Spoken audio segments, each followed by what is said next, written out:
আসসালামু আলাইকুম দর্শক, আবার আপনাদের স্বাগত জানাচ্ছি আজকের এই নতুন একটি পর্বে। আজকের পর্বে আমরা আলোচনা করব শীতকালে ফুলের পরিচর্যা। শীতকাল আসলেই নানা রঙের বাহারি ফুল আমাদের সামনে এসে হাজির হয়। আল্লাহর অপূর্ব নিয়ামত, অপূর্ব সৌন্দর্য। এই ফুলগুলো কিভাবে পরিচর্যা নিলে সবচেয়ে বেশি পরিমাণে কুড়ি পাওয়া যায়, ফুল পাওয়া যায় এবং ফুলের সমস্যাগুলো দূর করা যায়, এই সম্পর্কে আজকে আপনাদের বিস্তারিত আলোচনা করব ইনশাল্লাহ। চ্যানেলটি লাইক এবং সাবস্ক্রাইব করে আমাদের সাথেই থাকুন। দর্শক, দেখুন, গোলাপ ভালোবাসে না এমন লোক কিন্তু পৃথিবীতে নেই। এই গোলাপের সৌন্দর্য আমাদের অশান্ত মনকে শান্ত করে, আমাদের অস্থিরতাকে স্থির করে, আমাদের খারাপ লাগাকে ভালো লাগায় পরিণত করে। ভালোবাসা বিনিময়ের অন্যতম মাধ্যম এই গোলাপ ফুল। এই গোলাপ ফুল বিভিন্ন কালারের, এক একজনকে এক এক কালার ভালো লাগে। রেড রোজ, লাল গোলাপ সবচেয়ে বেশি জনপ্রিয় একটি গোলাপ। এই লাল গোলাপগুলো সচরাচর সব জায়গায় পাওয়া যায়। লাল গোলাপ শুভেচ্ছা, লাল গোলাপ, লাল গালিচা, নানাভাবে এই ফুলের ব্যবহারটা করে থাকি। এই গোলাপগুলো কিভাবে এই সময়ে সঠিকভাবে পরিচর্যা করবেন এই ব্যাপারে আমরা বলবো। তো গোলাপ ফুলের পরিচর্যার ব্যাপারে সবচেয়ে যেটা গুরুত্বপূর্ণ বিষয় সেটা হচ্ছে আগাছানাশক। আগাছা দূর করতে হবে। যে কোনো গাছের গোড়ায় যদি দেখা যায় যে অতিরিক্ত পরিমাণে আগাছা হয়েছে, তাহলে সেই গাছের ফুলের উৎপাদন ক্ষমতা এবং সৌন্দর্য দুইটাই কমে যায়। আর একটা সবচেয়ে গুরুত্বপূর্ণ বিষয় হচ্ছে কোনো ধরনের পোকার যদি আক্রমণ হয়, সেক্ষেত্রে আমাদেরকে মেডিসিন দিয়ে সেটাকে স্প্রে করতে হবে।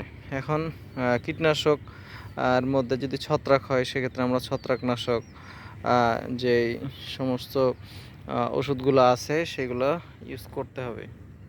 এই যে দেখেন সাদা গোলাপ, সাদা গোলাপের অন্যরকম একটা গ্লেজ যদি আপনাদেরকে কাছে আমি করে দেখাই, তাহলে দেখবেন যে সাদা গোলাপটা কত সুন্দর একটা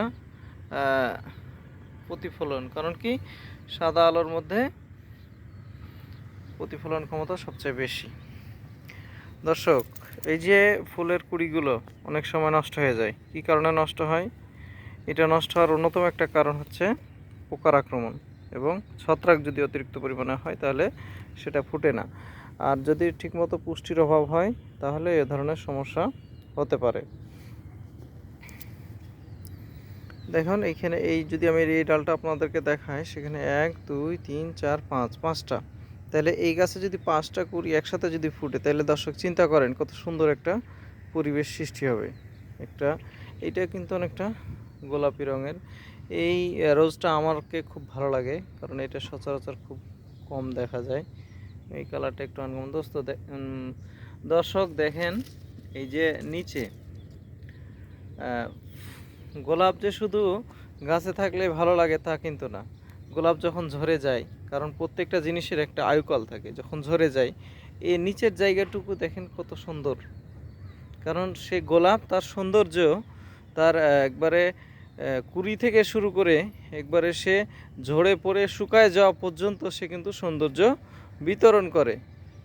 এই কারণে আমরা বলি যে কি, গোলাপ জল পবিত্রতার একটা প্রতীক। আপনি গোলাপ গাছগুলোকে শীতের আগে আগে সুন্দর করে একটু নিড়ানি দিয়ে হালকা পরিমাণে ইউরিয়া, পটাশ, ডিএপি, কিছু বোরন এবং অন্যান্য কিছু ভিটামিন দিয়ে সুন্দরভাবে সার প্রয়োগ করবেন। সার প্রয়োগ করার পরে রেগুলার পানি দেওয়ার ব্যবস্থা করতে হবে, কারণ পানি হচ্ছে সবচেয়ে গুরুত্বপূর্ণ। পানি যদি কম থাকে, তাহলে আমাদের এই যে ফুলের যে ধারণ ক্ষমতা সেটা কমে যায়। এই যে ছোট গাছ, কিন্তু দেখেন ফুলের সংখ্যা কত। ও সুবহানাল্লাহ, আল্লাহর কত রহমত যে এই আসলে মন ভরে যায়। ফুল দেখলে মানুষের মন ভরে যায়, কারণ ফুল হচ্ছে বিশুদ্ধতার প্রতীক, ভালোবাসার প্রতীক, আন্তরিকতার প্রতীক। সাদা ফুলগুলো এখানে দর্শক দেখছেন যে এই বাগানে একটা কম্বিনেশন করা হয়েছে। আপনারা চাইলে এ ধরনের কম্বিনেশন করতে পারেন। যেমন এই পাশে হচ্ছে লাল, এই পাশে গোলাপি, তারপরে সাদা, আবার লাল, আবার সাদা, মানে একটা অন্যরকম ফিলিংস বলা চলে। আপনারা গোলাপের শুভেচ্ছা আপনাদের প্রতি। এই শীতের সকালে এই গোলাপ, সমস্ত গোলাপের শুভেচ্ছা আপনাদের জন্যই। তবে দর্শক, গোলাপ চাষে কোনো সমস্যা, যে কোনো পরামর্শের জন্য আমাদের কমেন্টে কমেন্ট করতে পারেন। আমাদের টেকনিক্যাল টিম আপনাদের সমস্ত প্রশ্নের উত্তর দিবে এবং আপনার গোলাপ, আপনার বাগানের গোলাপ এলাকার সর্বশ্রেষ্ঠ গোলাপ হোক, এর প্রত্যাশায় আজকের মতো এখানেই শেষ করছি। ধন্যবাদ সবাইকে।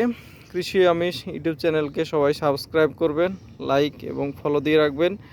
কৃষি আমিষ ইউটিউব চ্যানেলে আমরা কৃষি, মৎস্য, প্রাণী সম্পদ, পশুপালন, চিকিৎসা ব্যবস্থাপনা ইত্যাদি, তারপরে স্বাস্থ্য, বিভিন্ন বিষয় নিয়ে আমরা আলোচনা করে থাকি।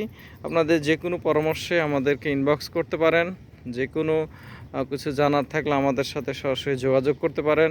ইনবক্সে, ডেসক্রিপশন বক্সে আমাদের বিস্তারিত ঠিকানা দেওয়া থাকবে। তো দর্শক, আজকে সবাইকে ধন্যবাদ জানিয়ে শেষ করছি। আসসালামু আলাইকুম।